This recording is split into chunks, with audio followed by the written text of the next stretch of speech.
Here I am at Smoky Phantom Lake. Look at the smoke from all the firefights, from all the fires in northern Saskatchewan and Alberta. I come here down the road, and there's somebody out here with their boat. I'll be dying if I'm lying, or lying if I'm dying, but they're from Nebraska.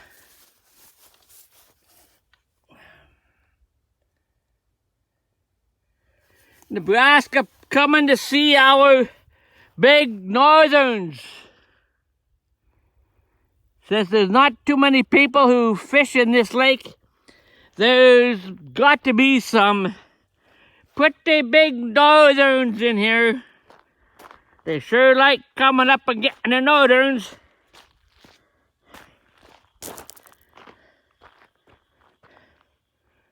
And they better have the proper license, because I can't hear them. So they must be way, way down there. For people who aren't around here, I'll give you a little location or information. Okay, you go down that way. And that is an island. Through that channel, it's very shallow. It's only about, 3 or 4 feet, because I went and camped down there. That's only 3 or 4 feet. But you can go down here, that way, and you angle off that way a little bit. And then you can either go that way and go way back. There's another big bay way back in that way, which I've never been over there, but the screw trail goes over there. And then you can go, like I say, and then you can turn back this way and go over that way and into another big part of Phantom Lake. And then you can go down that way, which is south. Well, you can check on Google Earth and you can see where Phantom Lake goes, and you can see where I'm standing, because it's got that island and the bay that goes in that way. And I can't remember what somebody named that bay. Was it Potter? Might have been Potter Bay. That sounds familiar. Potter. But anyway, there's a great big bay. It goes from here and down, maybe quarter kilometer. Great big huge bay. Dead end. So the water, if the water's going this way like it is today, it'll go down there, and it's got no place to go. Because on this side of the lake, there's no creek going out. There's no creek or river coming in. It gets rainwater, swamp water. And you can see in the spring, the grass doesn't start till here. So springtime, the water's up to here. So you can see how far it drops down during the summertime. See, it gets a whole bunch of water from back in there, but there's a great big huge swamp back there. Huge. It goes from about here and goes that way. About 500 or 600 yards. Well, maybe not quite that far. I'm exaggerating, maybe 100. But the beavers got about 3 dams. I walked in there a long time ago, and the beavers got about 3 dams set up. And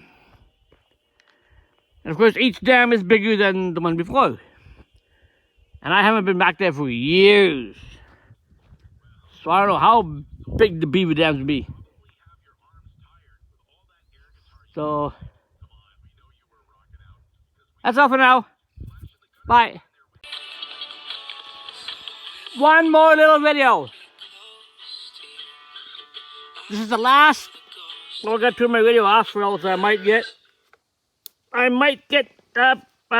do you call it? Copyright. Okay, this is the last little trail that goes to Creighton. If you watched my last video, just through those trees there, that's where I showed where Flin Flon Lake used to be. So Creighton Dump is that way, Hamel Lake is that way, Creighton is this way. Oh, want to see that trail? Ah! There we go. Little rough road I gotta go down. So I just go down this little hill on the highway, and then only about another couple of 100 yards, and you're at the edge of Creighton. So that's all. Bye. See you later. For any of you who are interested, kind of smoky out here, but all this area here at one time used to be Flin Flon Lake. Started from way over there. I can hardly even see the stack. You just barely see the shoreline, not this one, but the next one, way over there. And all this, and all the way over here, back in there a little bit, used to be Flin Flon Lake. And all that looks like water. Maybe they did put some water in there. Let's zoom into the area here. Now where's the smokestack again? Should be right there someplace. There. You can barely even see it. It's that shoreline way over there. That's where the water, the Flin Flon Lake used to be. And I think this spot here, that's natural rock right there. That could have been above the water. So all this was underwater, all the way over there. And you see where that line is? Right there. Okay, that is another part of the dam. Because this has actually 3 sections to it. There's one section way over there. That's just straight black mud. And then over here, there's a little more percentage of mud and water ratio.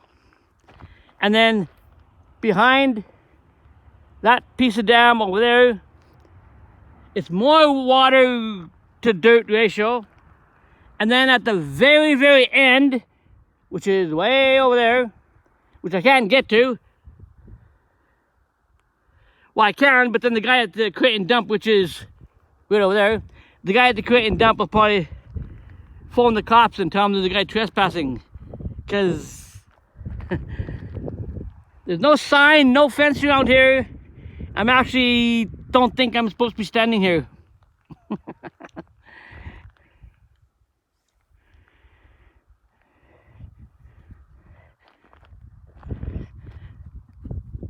Matter of fact, that might be the hospital that you can see over there. Let me zoom in again and see if I can find it. Where is the hospital? Oh, I can just barely see it right there. I think that's actually the hospital.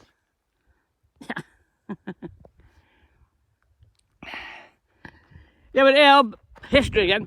Back in 1915, prospector by the name of Thomas Creighton found a chunk of rock. Actually, the guy, an Indian guy, Dave Collins, actually showed him because he didn't know what to do with the rock. So he showed Tom Creighton, and Tom Creighton came over and way over there, just to this side of the stack, actually I think it would be right about there, way on the other side, that's where his first stake was claimed. And on my previous videos, I actually have a video of where they have that plaque and a big stone. It's way over there on South Main. Well, actually, it's on Main Street, but it's right on the border. Yeah, so it is right on the border of Manitoba and Saskatchewan. Right now, I'm in Manitoba, and the stack I showed you, it's starting to clear up a little bit now. That's in Manitoba, and I'm in Saskatchewan. And yeah, so he found the rock in 1915, sent a sample out. I think he sent it to Winnipeg. Came back, oh, they said, oh yeah, that's good stuff. So they started digging. And then they saw the lake. They saw the lake here.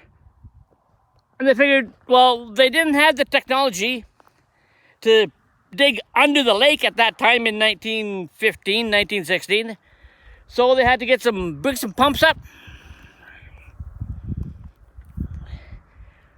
I don't know what kind of pumps they used, but they had to pump the water from that side of the lake over here to this side. And then away over there, that's where they started open pit mining. And the whole lake was drained in, I think it was 1935 about, is when they really started getting at the open pit.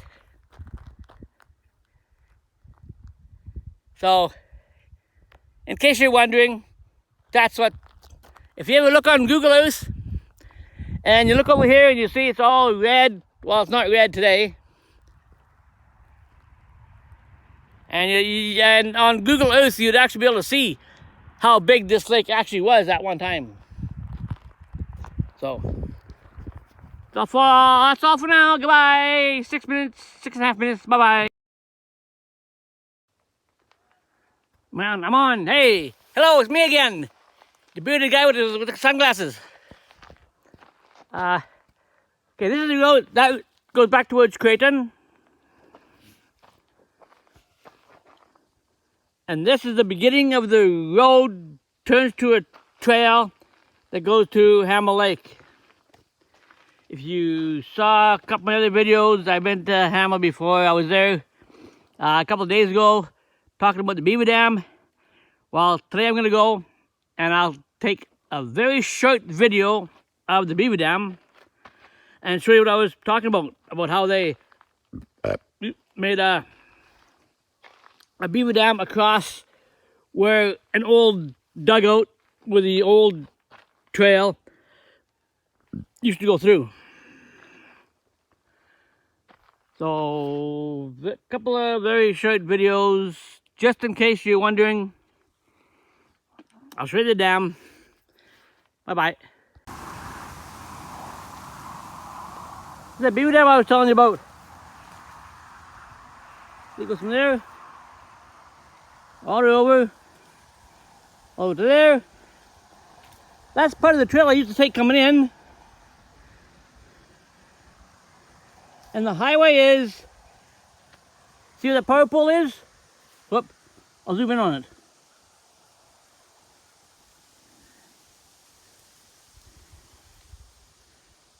Where the power pole, oh, there it is. Power pole is right there. That's where the highway is.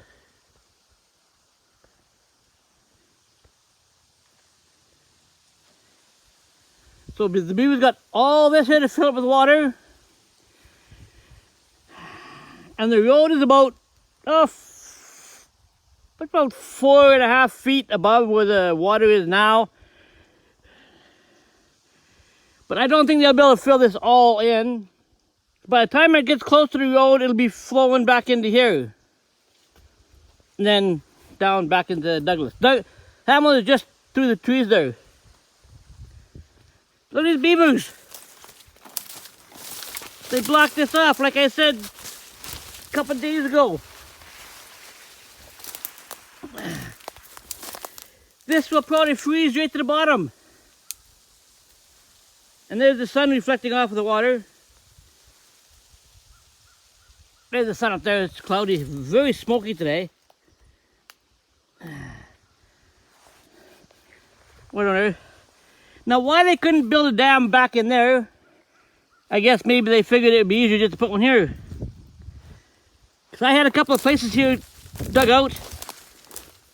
I had one here, one right there. You can see with the water right there. You see? I had one coming through there, and then I had another one over here someplace. Yeah, but maybe it's over there. Anyway, no, yeah. They had it, yeah, but they patched it up pretty good. You see, there's all fresh mud here. It's still moist. Fresh mud here.